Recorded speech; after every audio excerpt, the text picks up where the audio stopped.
Hey, Jesse. Hello, Lindsay. And hello, TikTok Live and What's up? YouTube. We are raw, unedited.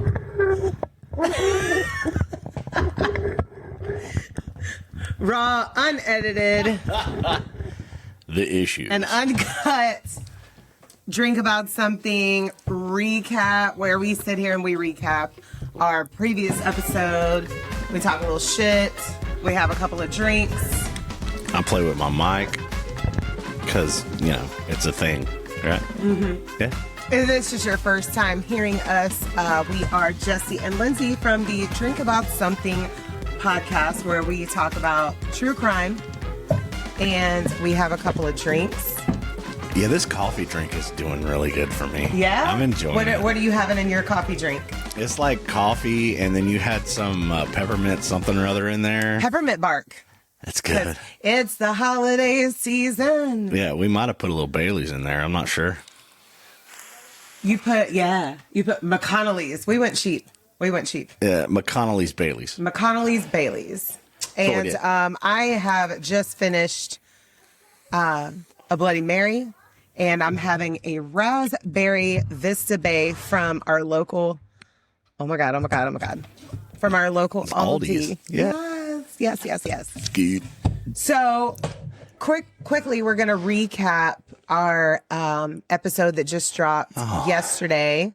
If you're on YouTube, it released on Friday, the 19th. Yes, thank you for joining on the lives over there. Lindsay, I don't really like recapping, man. It's like we have to relive the whole horrific story that you got there. I know. This past one was a really bad one. So we were talking about Sarah Haley Foxwell. I got what you got? You got dinglebirds on your head. So I've got some reindeer, and Jesse's got some snowmen. And flip-de-floop. Yeah, these are like flippity-flop. Hang on. Dollar Tree specials here. Ping. I like it. Oh, wow. Yeah, I think after this podcast, we're just going to sit in the living room and do this for hours. Yeah. Yes. We got a gingerbread house making party to go to in a little bit. Super excited about that. And it's in walking distance, so we don't have to drive. With my snowman. Oh, I heard a pong. All right, so let's recap Sarah Haley Foxwell. And then we can just talk some shit. Okay. Okay, so Sarah Haley Foxwell was an 11-year-old who was abducted, sexually assaulted, and murdered right before Christmas in 2009. We covered the full story. We don't want to recry. We don't want to bring up too much about it. So make sure you go back and listen to that episode. Honestly, the editing was what gets me. Whenever you tell the stories, we're just like going through the motions. But when you're trying to mix all that together and you're going over and over and over certain things, and it's just like. And then I always re-listen to your mastered, episode. Yeah. And it's like reliving the whole trauma of the research that I put into it. And because usually I will try, or not try to, it just happens naturally. I will usually like cry it out, the emotions that I feel about that case, most of the time before I deliver the story to Jesse, who has no idea what I'm going to unfold for him. It's about 3/4 of the way in. And I wouldn't say that I master anything by any means. Well, you know what I mean. You make a finished product. I have a breakdown about 3/4 of the way in of like, just kind of mixing down and cutting out some bullshit, and it's tough on these podcasts. And I know you, because you're trying to grab all this information from everything that you can find for weeks, and then you put it all together and then you dump it right on me. And it's just like the realization that this actually happens on any case or story that you're talking about, Well, because Jesse never knows. He doesn't know much about the true crime world. He knows a few famous cases that have happened throughout the years, but he doesn't really know the depth of what happened to these individuals, or if I'm basing or, focusing in on the murderer. He doesn't know what these people were capable of and what they actually did and their backstory and what we call the salad that formed the horrific human being that they became as an adult, and sometimes teenagers, sometimes children. Yeah, and if we ever get big enough, there's some points that I would love to add back into where I kind of squash your buildups, where it's like I'm trying to either give some kind of banter or something on top of right in the middle of you trying to build something up and then dropping it, and I'm like and I kind of squash it. And sometimes you give really good insights to the situation going on. Like Jenny Haynes, that's an episode that we did previously about a woman who developed over 2,500 personalities to deal with the trauma that happened upon her. And she is a survivor of her trauma. And she shared our content, she shared our episode, and really appreciated how Jesse understood my grasp of humanity that someone has to go through. Yeah, it is horrific. I mean, that's just my analogy, and whether it's my personal opinion and trying to give insight of things that probably need to go on before something happens on a lot of things. And us as people, like you and I have both been through trauma, but nothing to the point to where we developed any kind of outside, what's the word I'm looking for? It's not debilitating to the point to where you have to live the rest of your life as a survivor, Right. So, and we're fortunate, because coping mechanism. Yes. Coping mechanism. We're fortunate because we didn't have to go through that. And there's so many fortunate people in this world, but at the same time, spend that time, educating people around you about stuff to look out for, if that makes sense. So Sarah, she was the middle of 5 children, and her mother, Jen, had already suffered a tragedy way before this happened to Sarah. She had went through what's the word I'm looking for? The trauma and the tragedy of losing a child at birth. Yeah. The house was turned upside down in the beginning. Yes. And then, so Jen, Sarah Haley's mother, had suffered a loss of a child at birth and her parents and her ex-husband thought that she should get over this grief very quickly.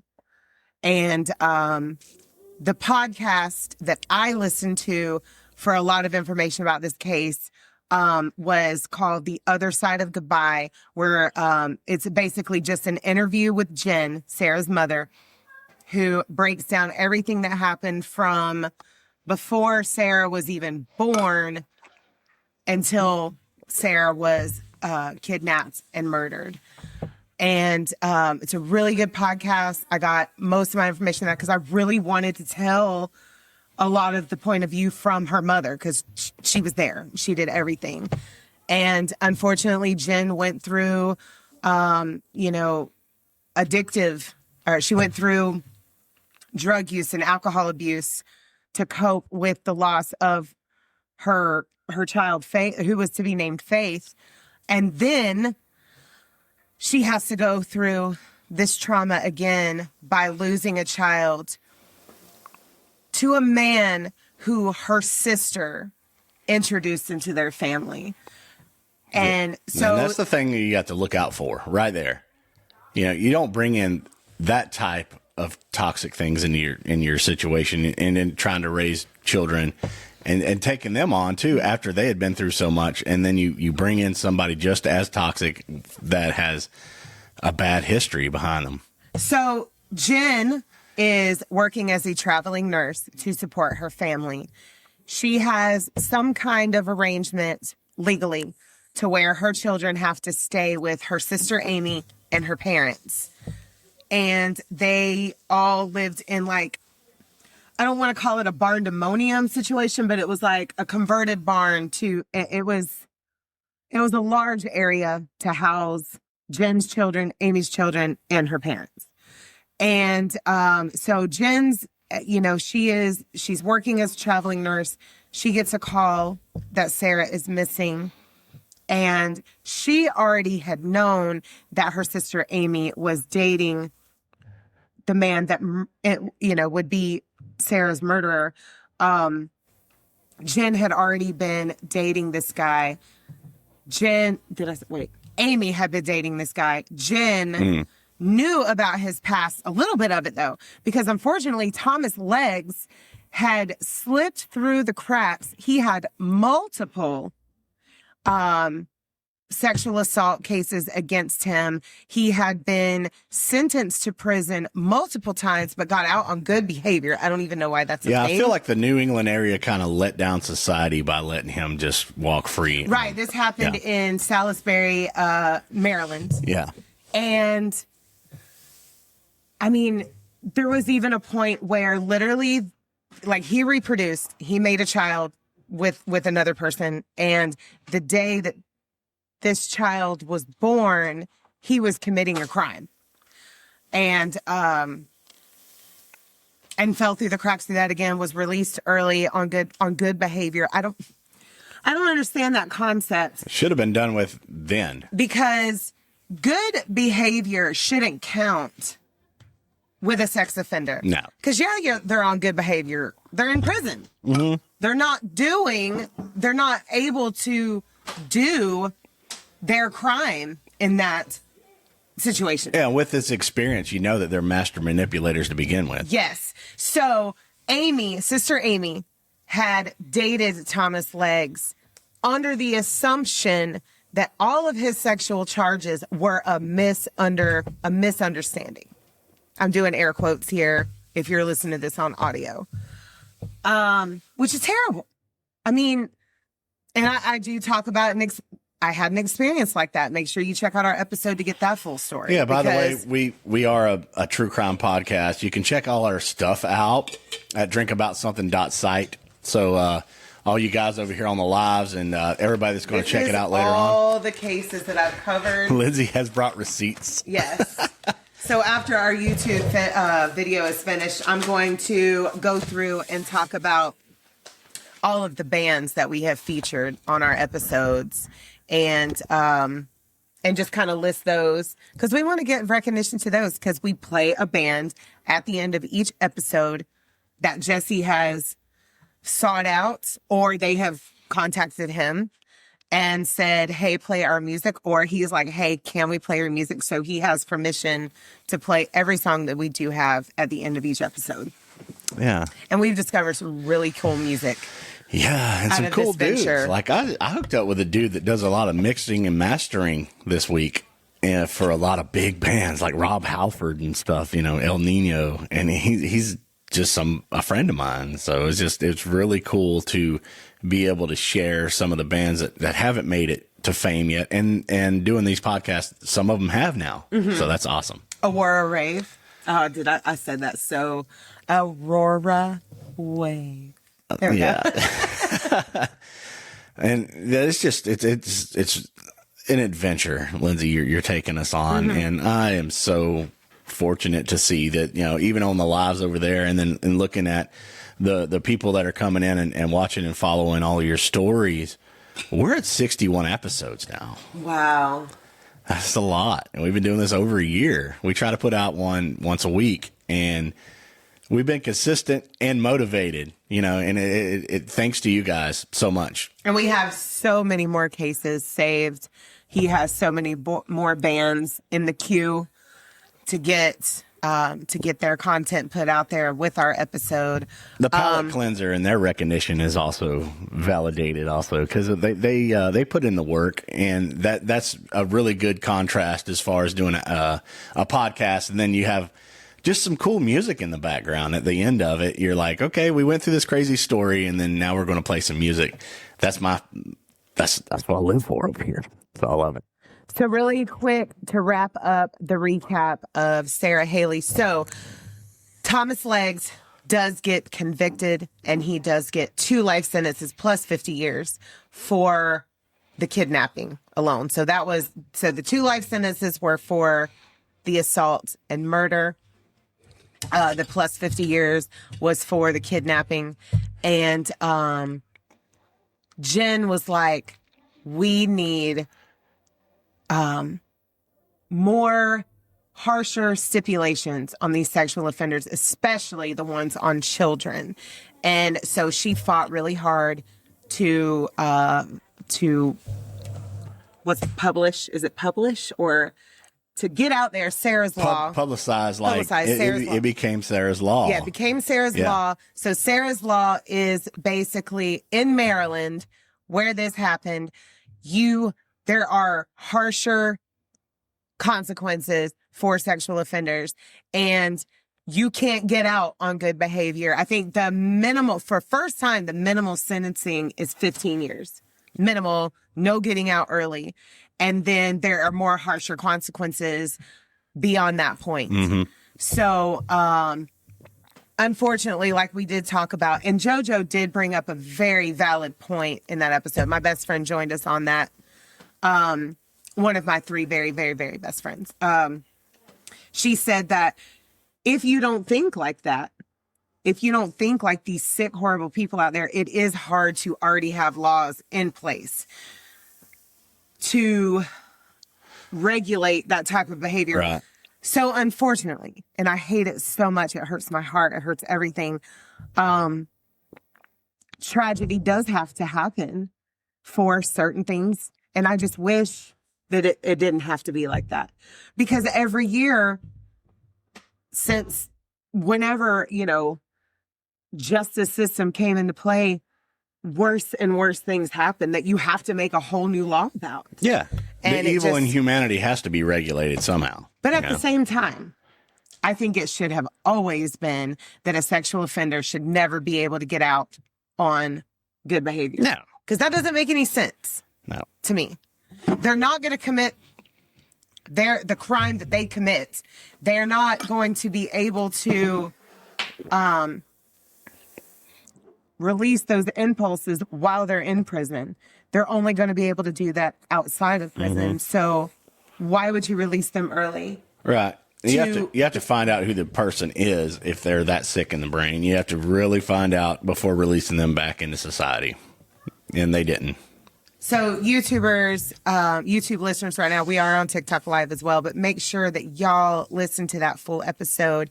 And then so this is Wednesday when this comes out. And then tomorrow is Thursday and we will have a brand new episode out for you guys. It will be the last one of 2025 before we get into January. And January is going to be about the jinx.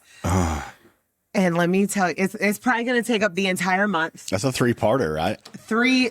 Maybe 4. No, I think 3 will be the max. Wow. But we are going to take a break. I know nothing about it. We are going to take a 1-week break, but we're going to still have some content. But as far as the jinx goes, that will start on the 2nd week of January when that first episode will drop. I know nothing. I know.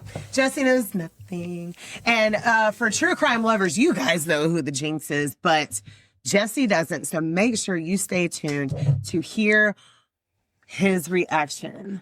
Yeah, I have to the life of Robert Durst. A celebrity guest that may pop in on that one, so that'd be kind of cool. Possibly the 3rd part. Yeah. 2nd or 3rd part. We'll make plans. We're making plans. Yes. So on YouTube, we love you. We hope you have a very Merry Christmas. Yes. And thank you so much for listening this year. And keep listening, like, subscribe, share. Anything else you want to add for our YouTube listeners? We're going to keep going with live. No, well, just let